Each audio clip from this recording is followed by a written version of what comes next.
So that looks like we are on a mountain right there. That's actually a painting behind us. Yeah. Here, it looks like you're going to have to act awesome. like you like me so that we're closer. Okay, so we actually have been celebrating. Oh, do I want to tag Nathan Green in this video? Yes, I'm going to tag you. Thank you. Okay, so now you can't. Facial recognized me. Or it might have known you were my husband, because, that makes sense. Maybe. Right? Okay, so this week is kind of a big week for our family. Yeah. And we should tell the story first. Don't you think? Tell the story. Because not everybody may know the story. So, 10 years ago, Nathan went on a bike ride. So I should probably tell this part. Okay, you tell this part. And then you can tell the part in the hospital. Oh, now you just kind of out of it. Little hint. Spoiler alert. Yeah. I end up in the hospital. But this is a celebration of life, and a birthday celebration. But 10 years ago, on 4th of July, I went on a ride up Butterfield Canyon on my bike, and it got pretty intense. The week before, he'd done 100 miles. Yeah. So, it was coming off a century ride, and I got a little dehydrated. And usually I'm really good about hydrating. I don't have an issue with it. But this time, I had some weird symptoms, what was it? Just tightness down both arms and this pain across my shoulders, and didn't know what was going on. I thought I was just dehydrated, right? So get some fluids in me, but I was throwing up and nauseous. And okay, we have to pause there for a minute. Yeah. Because I had a big party planned, and I was making the cake for the 4th of July. And I did get home from the ride. So he got home from the ride. Happened after. So I was very much in this trying to get the party, and he's sick, and then he's not sick, and then he's sick, and I'm like, just make up your mind. Yeah, so we had plans that day, a party, and I didn't want to wreck those, but I just kept laying in bed, and I'd sit up for a little bit, and I'd throw up again.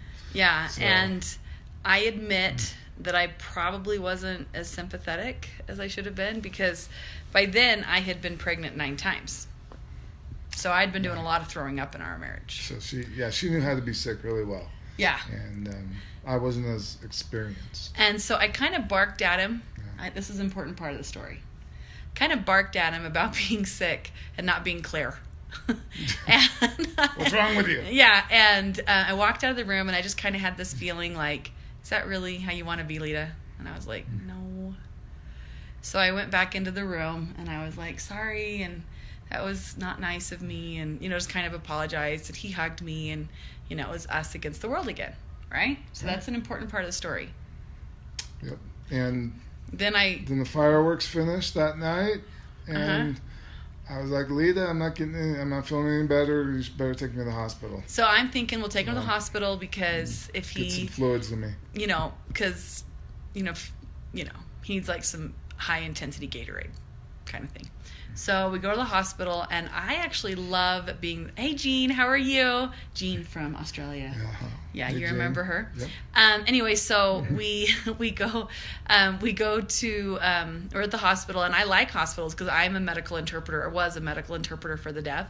So it's kind of like, if you've been in the hospital and you've kind of worked there, there's kind of like a rhythm to them that's interesting. And so I'm not freaked out that we're in a hospital. In fact, I'm thinking we're going to be here for a long time because he's dehydrated. And he was sitting up, and he was, as they say in England, being sick. He was saying throw up, just so it was clear to everybody. And he fell into my arms, and the voice told me he was dead. And that was not that was the voice from God. And God spoke some things to me that literally changed me as a person. It took everything that I knew to be true and drove it deeper into my soul. And there I was, holding my dead husband. I don't remember this too much, but I do remember he died back into my body. I remember that hearing Lita from a long ways away, Nathan, wake up. And she seemed like she was just way down this long hallway. And as I came back into my body, there's like a tunnel vision, and the light just got brighter and brighter, and then all of a sudden I was there, and she was looking at me right in my face, and I was like, whoa. I guess she's right here. Because I had That was actually really surreal. in some of the things that God had said to me, which it's pretty sacred stuff, but I had like this of opening that I knew what I was supposed to do for him. But I saw something from the corner of my eye as I'm looking at my husband, who didn't quite look like him because he was dead. Because what makes him him was no longer in him. He was not animated. He was not animated. Yeah. I saw from the corner of my eye like this lightest shadow come into him. I know I saw my husband's soul or spirit, depending on what your belief system is, but I saw that. I am a witness. Because here he is. So then... So you're all witnesses now. Yeah, because I'm telling you. I'm still alive. I'm telling you, God is real, and we are more than this physical frame. I know that. I know it. So anyway, then the nurse comes in, and I said, my husband just died, and I signed in sign language an EKG, and she's like, what? And I said, and I need an EKG. And so she's like, oh, EKGs are so expensive, and started kind of lecturing me on the process. And Nathan, true to Nathan, is like, how expensive? And I'm like, we are getting this. Even when you're just been alive for a few seconds, you're worried about money. And what I'm saying... I wasn't brain dead. No, he was not brain dead. That my husband died, Fatima, came back to life. I saw his spirit or his soul come back into his body. And so that's what I'm saying. I'm a witness that miracles happen and that God is real. So then they did an EKG on him, and all of a sudden she stopped lecturing me and hit the big button on the wall, and this team of people ran in, and then somebody else was like, tell me more about what happened. So evidently on her way out of the room, she's like, interview the wife or whatever. And they started asking me all these questions about how long was he gone, what happened. And they took did a blood test. Well, they had the EKG, they did blood tests, and they were doing all these different things. Come to find out, Nathan, throughout the day that I was being unsympathetic, had a massive heart attack, the kind of which they call a widowmaker. I think it should be renamed. I think that's a bad name. And half of his heart was affected, and at the end of it, a quarter of his heart, so your heart's in basically 4 quadrants, most of that lower quadrant was not operating, and he had a blockage at the top, right, at the top of the entrance into the heart. So kind of needed 100% blockage of an artery there, and that's why he had died. And he'd been having little heart attacks all throughout the whole entire day that I was not being nice to him. Well, I was being kept alive with half a heart, basically. Yeah. That's what happened. Yeah. Laurie's had heart issues, so she's like, hello, yeah, heart friends. She had a pretty bad scare this last year. I had a strong enough heart for that, so I was thankful for that. Yeah, so half a heart kept him alive. And so then we go to, he's doing all these different tests, and I could make this a really long story, but we don't have time. But we don't have time for that. And I was to sign paperwork that I understand where they're doing the stent that he may not survive. We had some very sacred moments. With the funny part, when I told him he had a heart attack, he's like, Lita, you're so dramatic. And I'm like, telling a good story does not make me overly I was dramatic. on drugs by that He point. was on drugs and he was high. But one of the things that, then when I talk in my speaking, that I talk about how I promised him not to worry about us, and we meet you there. And ironically, for those of you that know about our daughter, we gave her the same promise to not worry about us, that we'd meet her there. So really sacred, tender things. And while he was in all these different surgeries, the doctors kept explaining to me the gravity of a quarter of his heart not working, and especially the location of where it was, that it was not beating, that it was dead. And once you have dead brain, eye, or heart tissue, it can never reanimate. It's dead. It's dead. And so I said, I said to one doctor, are you telling me that he has less than 10 years? And he goes, that's good. Be really positive like that.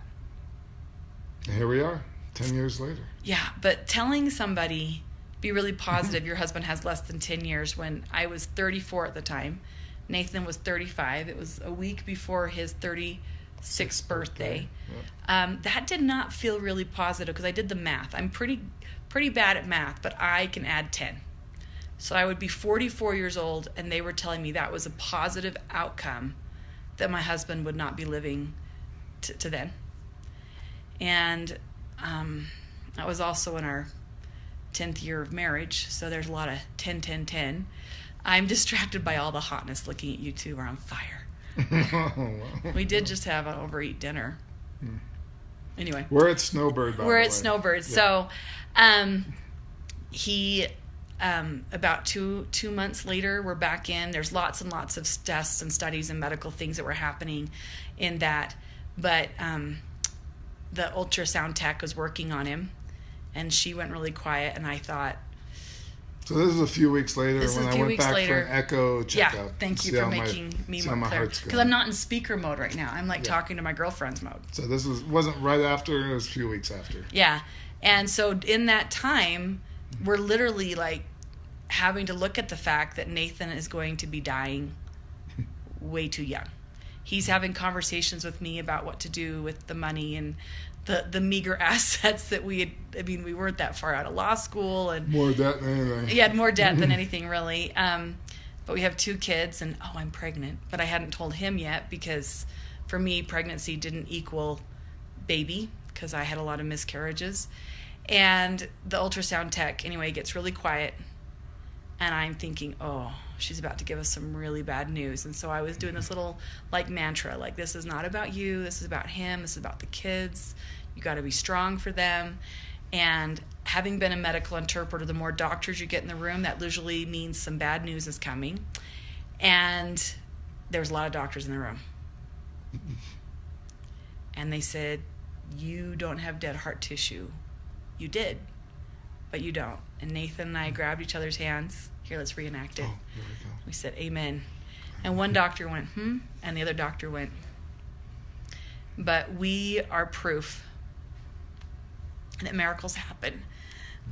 And I am so thankful that my sweetheart, because he's the only one for me, is here, and that I am not a 44-year-old widow. And we look at all the things that have happened over these last 10 years and the goodness that God has brought into our lives. And Nathan's name means the gift, and he is my gift for all the poop I went through before meeting him, and he continues to be my gift. And I wanted to share all this with you because... Thanks for making me so happy in my life. I'm glad you again. Glad to still be here. But I just wanted to share all this with you because, one, our relationship with our Savior Jesus Christ is the center of our lives, and we would be remiss not to share this story again and again and again of how we have been blessed. So we're going to do this again in 10 more years? Maybe even before that time, we'll tell that story again. We'll be like... But this one... 2028. This one, they didn't talk about you... Put it on your calendar. They didn't talk about you living 20 years. They're 10 years. 10 years, yeah. So it's just every year, 4th of July, we kind of make jokes because Nathan keeps getting hurt on the 4th of July. So we're like, stop getting hurt. But this one is particularly poignant that he is here. And that heart attack, that moment, that conversation with God, like I said, drove everything I knew to be true deeper. And then that also helped prepare us for our daughter, Caitlin, because we needed heaven close. And we knew that it was real. And Caitlin's life and her short life is why most of you probably know me, because you neither know me from ramping up my speaking or ramping up my makeup business, and I would have never become a speaker or an author if it hadn't been for Caitlin, because I got to impress all my kids, So do you also celebrate being hit by the bus? We kind of mark that hey. No, we just laugh about that. We mostly laugh. Okay, I should tell him the story. No, not the bus story. This is a funny story. So he got hit by the bus. He had a heart attack. Then I was in a wheelchair, and then our youngest passed away. So one day we were in church, and this gentleman was teaching that didn't know us, right? You remember the story, right? This is funny. And he goes, he made a comment and he said, "Oh, sometimes you just get hit by it, like life hits you like you've been hit by a bus." And everybody was kind of like, and kind of looked over at us, and he was like, "Okay, that wasn't usually how that line goes." And then he's like, "Well, you guys all just looked like you had a heart attack." And everyone's like, that one doesn't work either. Looking over at us. And so I thought, well, I'm going to clear it up for him. So I raised my hand and I said, the reason they're all a little uncomfortable is because my husband did get hit by a bus and did have a heart attack. And he's, a year later, and the guy's like, oh, sorry about that. And I'm pregnant. He goes, "Oh, but I see you're pregnant and everything's fine there." And I'm like, "Uh-huh." Yeah.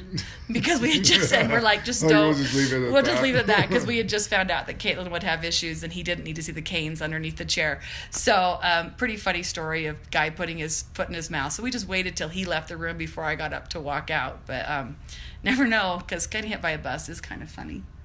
But at least it's not. So lesson learned, know your audience. Yeah. So I just wanted to share that with you, how blessed we've been, and I'm very thankful that my sweetheart is here with us.